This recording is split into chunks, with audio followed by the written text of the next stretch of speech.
Hi, good morning, history hankers. Me and you are back together.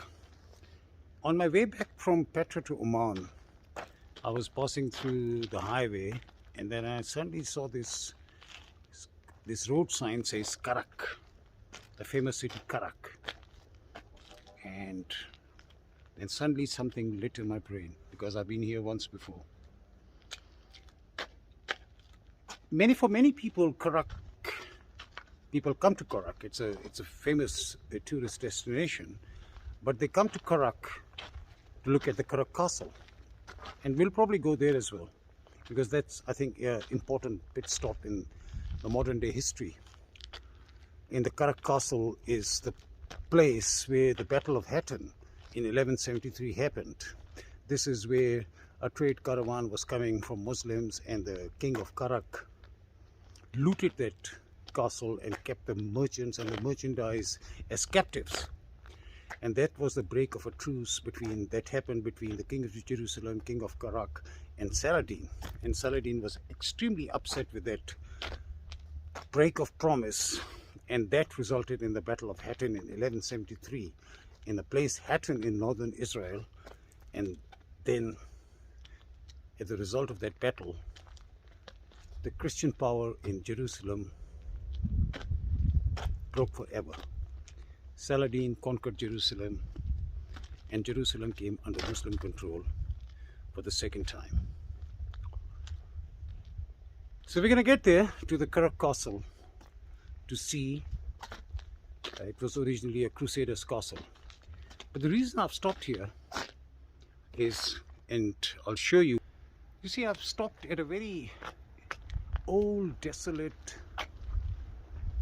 cemetery. And the reason I've stopped here is that very few people know that السلام, it's somebody whom everyone knows, not only from the Abrahamic faiths and all its offshoots. Everybody knows of him. He's called the second Adam.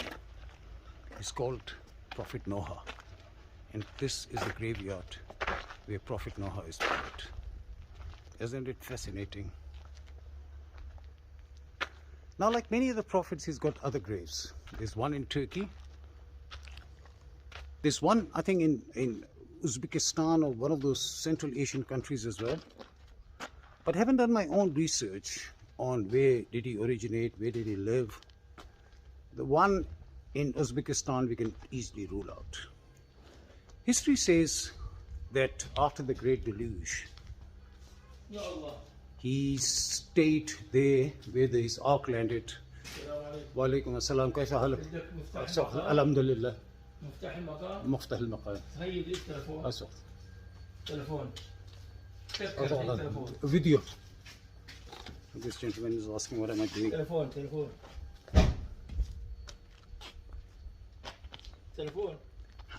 So what happened was that, so you can easily rule out that one. So history says he stayed there for a while, and then he moved back where he came from. And history says this is where he came from. This part of land, which now is in present-day Jordan, at that time could have been part of the Syrian Empire, or the Assyrian land, or a Mesopotamian land, not even Assyrian.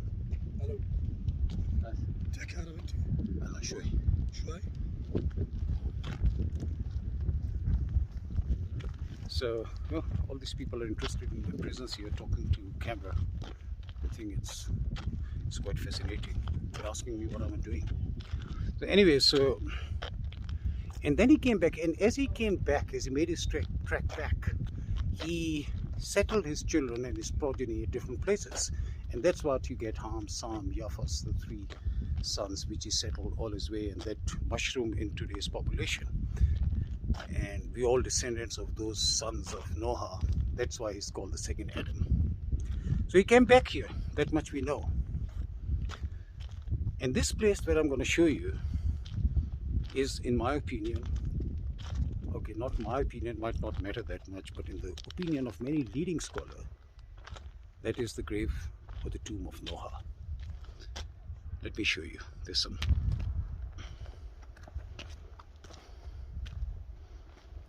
The little quadrangular white building with a green dome of the top is the tomb of Noah. Very unassuming, in this old Muslim graveyard. Right at the end of it, across that is a cliff. There are some pilgrims here already. See those two ladies there? I'll show you as we get closer.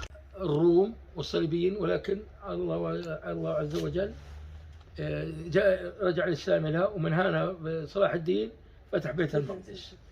وهنا احنا المملكة الأردنية الهاشميين، والهاشميين قريب للرسول سيدنا محمد، والحمد لله صلى الله عليه الصلاة والسلام. احنا المملكة الأردنية الهاشمية، والهاشميين بيمثلوا الرسول يعني من عشرة.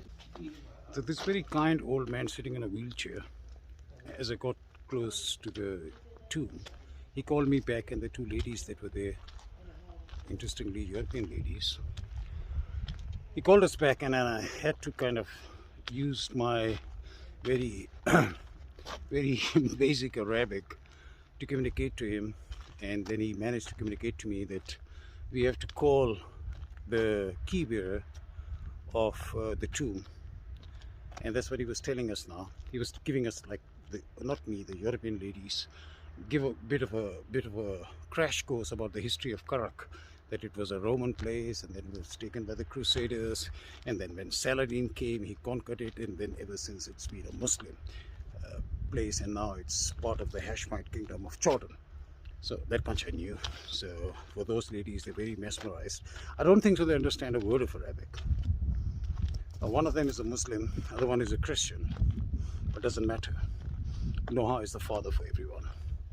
The mankind that exists today, we all his children. We all came from his three sons. So they're listening to him very carefully. I don't know how much they understand. They kept on looking at me to translate, and this guy has got a very Bedouin accent, very heavy Arabic accent, so I could only gather probably 40% of what he was saying. So I left, and we're just waiting for the key bearer to come to open for us. I think I see someone coming. I hope the guy has come. Let's see if he can open there, and then I'll give you some more interesting facts about this tomb and its surroundings. Now, while we're waiting for the key bearer to come, I wanted to show you something which, again, I think very few people know. Again, as I cannot say it enough, it's local history. You will not find it on YouTube, internet. It goes through the local generations. What you see right in front of you is a rock formation. Look at it carefully. What does it look like to you? The local people says this is a petrified or a fossilized version of Noah's Ark. And if you use a bit of imagination, it does look like an ark. It does look like a ship.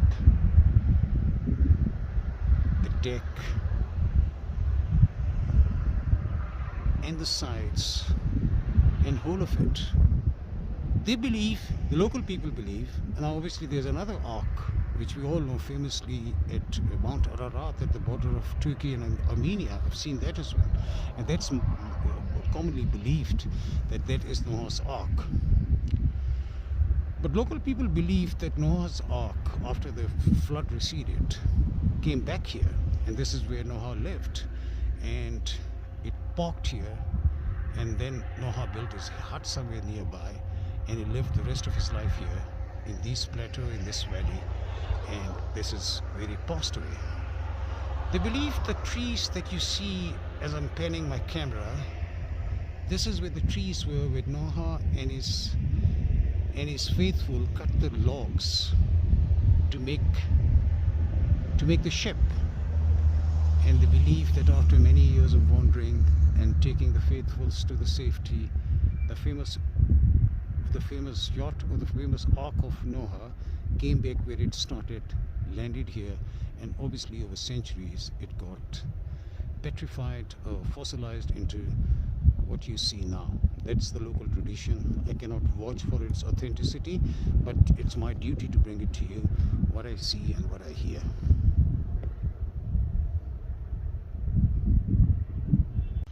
So interestingly, I met these people people from Interpark Gurna called Tablighi Jamaat. These are people who go into preaching missions, and they're from Pakistan. So I had a light conversation with them.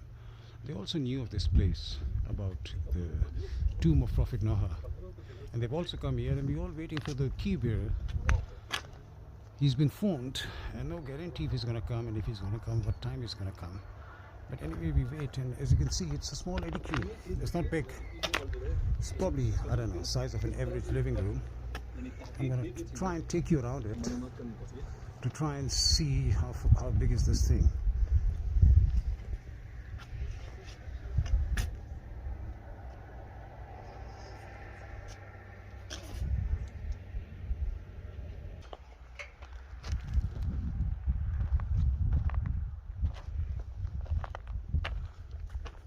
That's it.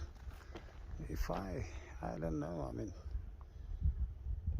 even on the windows they have got this permanent kind of fixtures which they have put in nails in there so nobody can move it. Otherwise I could have tried to put my camera in and show you at least the grave.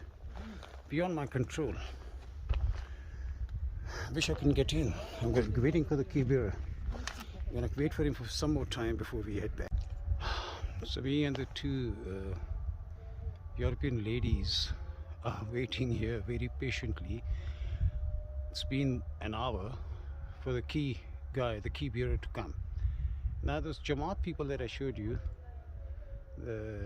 what they have done is they've been extremely nice. They told us, me and these two ladies, to wait here, and they're going to go to that key bearer's house and bring him here. And all of them, these people, the Jamaat people, they speak fluent Arabic. So they rather do it. So we're going to stand here, feel the ambience. It's really very peaceful. Let me show you around. This is the tomb of Noah, which I've shown you. Look at this. City of silence.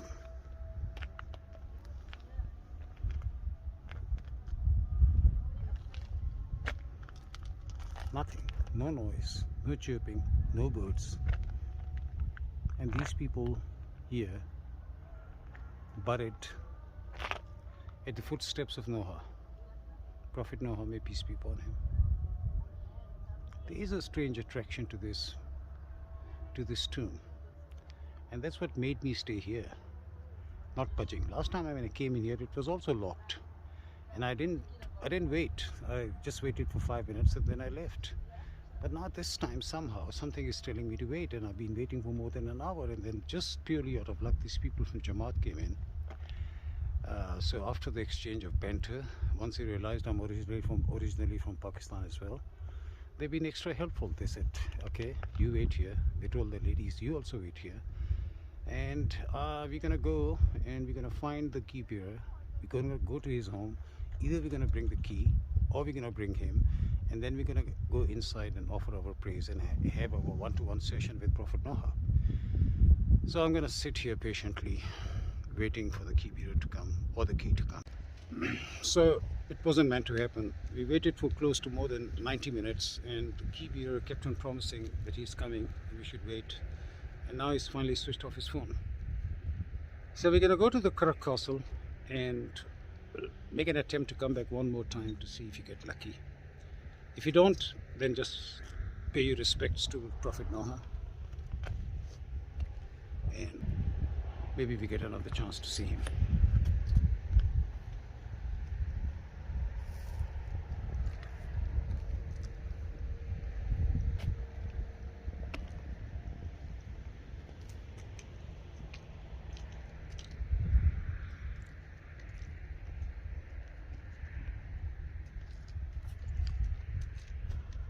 It was quite remarkable. As we almost sat in the car, this young guy walked in and he says, I am the key bearer. I'll open the tomb for you now. Your prayers probably. Let's go inside the tomb. Just enter the whole chamber. And the grave in front of you is the grave of Prophet Noah, the second Adam.